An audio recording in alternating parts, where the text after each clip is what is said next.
When Tom moved to the small, seemingly idyllic town of Eldridge, he was relieved to find such warm-hearted neighbours. The Martins, a kindly older couple, went out of their way to welcome him, bringing homemade pies and casseroles to his door. Their generosity made the transition easier, and Tom quickly felt at home.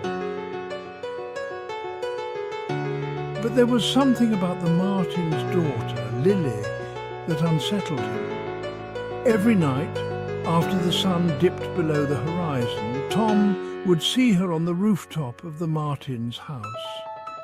Clad in a flowing white suit, she would sit motionless, gazing up at the moon for hours. It was an eerie sight, and Tom couldn't shake the feeling that something was amiss.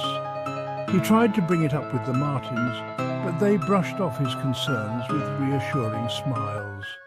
"Oh, Lily. She's a sleepwalker," Mr. Martin explained. "We've had her checked out. She's perfectly fine." Yet Tom couldn't ignore the peculiar sight. Every night, Lily would be there, her white suit glowing faintly in the moonlight, unmoving, as if she were a ghostly sentinel.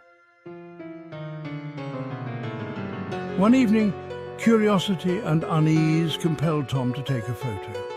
He waited until Lily was seated on the rooftop and, heart-pounding, snapped a picture. He hoped to catch something, anything, that might explain the mystery of her nocturnal vigil. When Tom reviewed the photograph on his camera, he saw the image of Lily on the rooftop. But as he examined it more closely, his blood ran cold. In the photograph, Lily was not alone. Standing beside her, partially obscured by shadows, was a figure.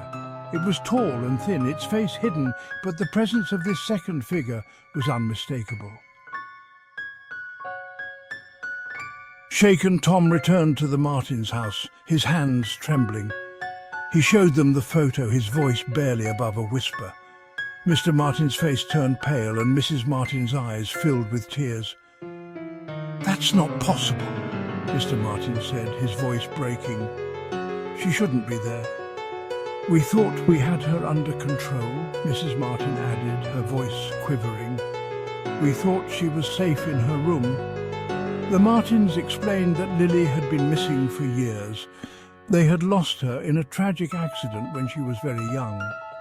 In their grief, they had become obsessed with the idea that their daughter's spirit could be watching over them, guiding them, and they had convinced themselves that the girl on the roof was Lily, now at peace.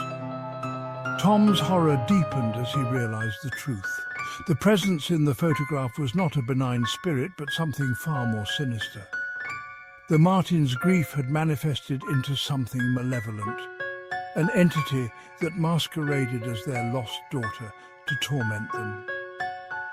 Tom spent a sleepless night, the chilling realization sinking in.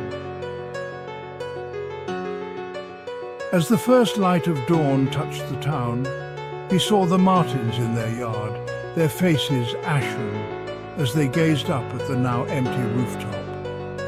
Lily was gone, but the eerie silence spoke volumes. Tom left Eldridge that morning, never to return. The Martins' house stood empty for years, its rooftop a constant reminder of the haunting figure that once watched the moon. And sometimes in the dead of night, when the moon was high and the town was silent, people claimed they could still see a ghostly figure in white, lingering on the rooftop, waiting for something that would never come.